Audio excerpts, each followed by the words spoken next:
Zeke looked at the man and replied, Paulo Santos. Paulo was startled when Zeke said his name, and he backed away cautiously.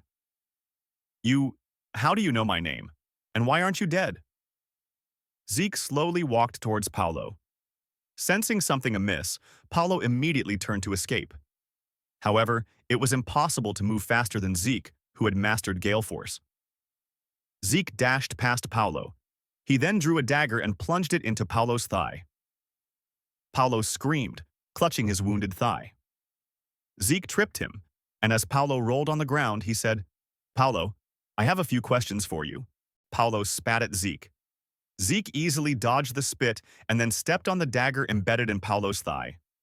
As the dagger blade dug deeper into his thigh, Paulo screamed and thrashed. Zeke pulled out another dagger and plunged it into his shoulder. Looking at Paulo trembling in pain and fear, Zeke spoke again. Paulo, I know you're an executive of the Favela Cartel, and I also know that the Favela Cartel is a group of South Sea pirates. Paulo's eyes widened in surprise at Zeke's words. What do you mean? Don't act surprised. You wouldn't make a living as an actor. Paulo was even more terrified than before. Zeke took out a new dagger and held it to Paulo's throat. Listen to me if you want to live. Come with me to McCain and tell the boss everything about the Favela Cartel. Then I'll let you live. Paulo was shocked by Zeke's words. McCain? You mean Don Juan sent you? Zeke pressed the dagger closer to his throat. Watch your mouth. Don't carelessly call my boss's name. We never touched the McCain cartel. We respected each other's territories. Then why are you guys sniffing around the syndicate, trying to interfere with their distribution network? Paulo couldn't help but be flustered as Zeke casually mentioned things that only executives in the Favela cartel knew. Zeke pressed Paulo further. The boss has no intention of keeping you guys alive. He's going to launch a full-scale attack until Favela is completely reduced to ashes, wiping out the filthy pirates. Understand? Paulo's eyes darted around. Then, as if he had something attached under his shoe, he quickly retrieved a hidden weapon and sprayed it at Zeke. It was poison powder, and Zeke, hit directly, collapsed sideways. Taking advantage of the opportunity, Paulo limped away. Zeke, hit by the poison powder, clutched his face and rolled on the ground. He groaned and rolled around until Paulo disappeared down the passage, and only when Paulo was completely out of sight did he get up. This should be enough. That idiot, he must have forgotten that he didn't get hit by the black mamba venom earlier. The reason he sought out Paulo was to give him information about the McCain cartel. For both the McCain cartel and the Favela cartel to collapse simultaneously, a fierce war had to break out between them.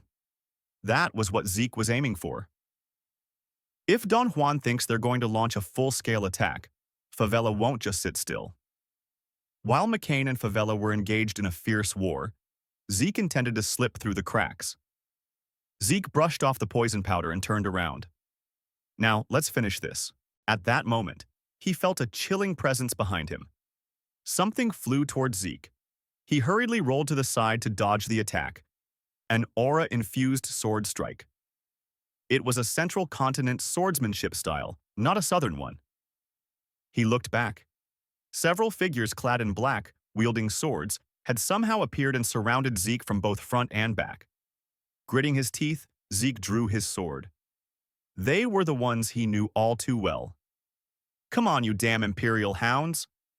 A clear sword cry resonated from the sword held by the hound.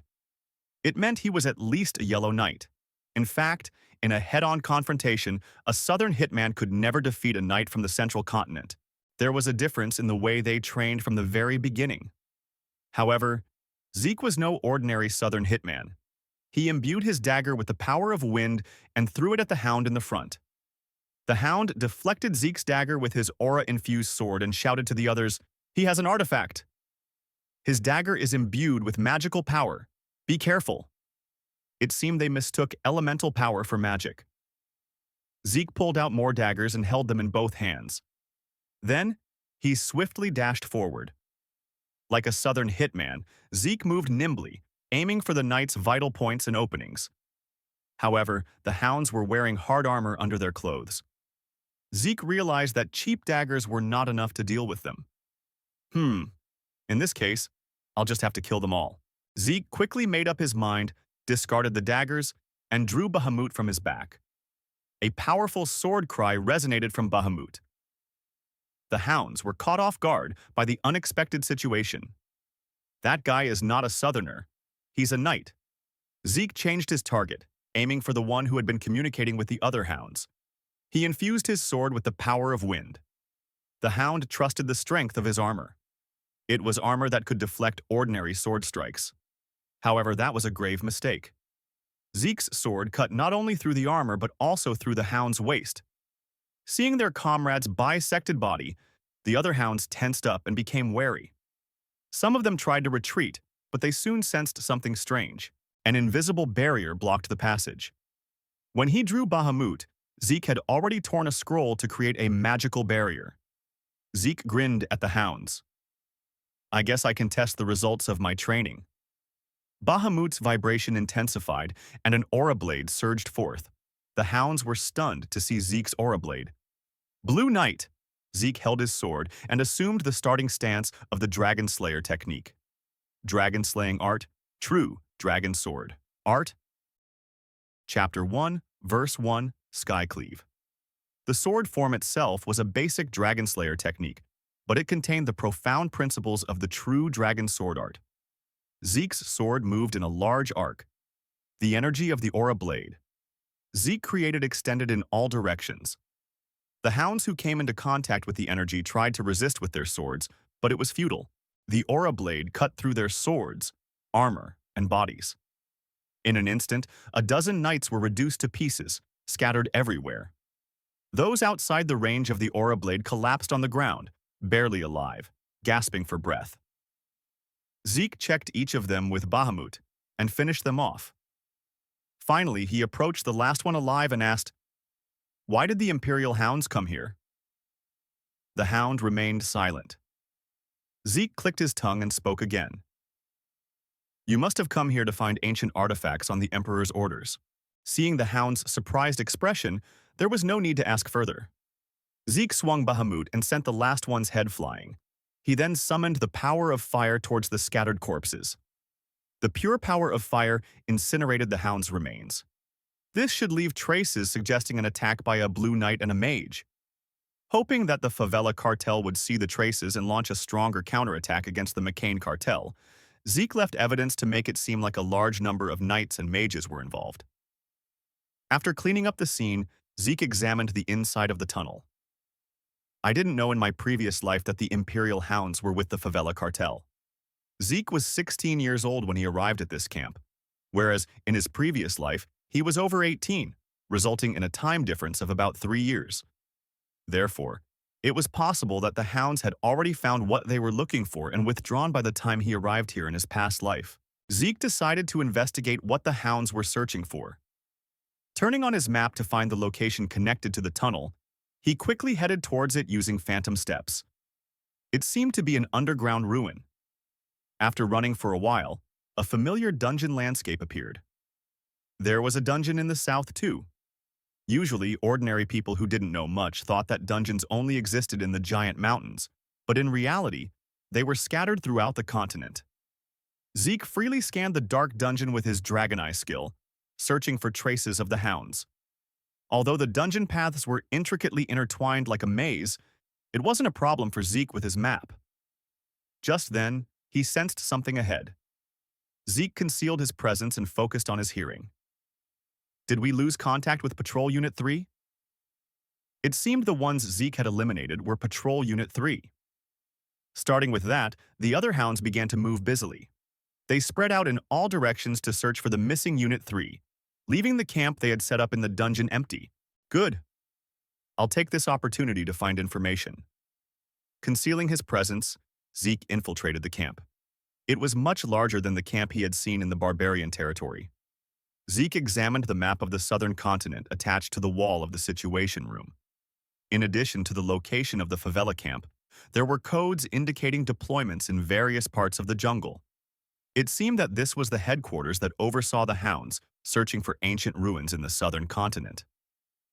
Zeke shook his head after confirming that the Empire had extended its reach to the southern continent. What the hell is that crazy emperor trying to find by doing all this? He doesn't actually believe in immortality, does he? Zeke memorized the locations where the hounds were deployed. Recording the locations on the map. To his surprise, the system automatically recorded the locations on his map. This is really convenient. Having secured the map, Zeke collected important documents from the Situation Room and stored them in his inventory. After taking everything he needed, he drew his sword. Shall I leave some traces here too?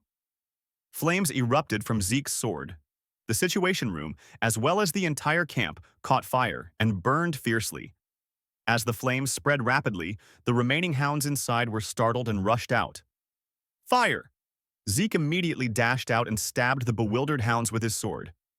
To make it seem like there were multiple knights involved, he left different kinds of wounds on each of them. Confused by the flames, the hounds fell victim to Zeke's sword one after another. After dealing with all the remaining hounds, Zeke tried to escape the camp.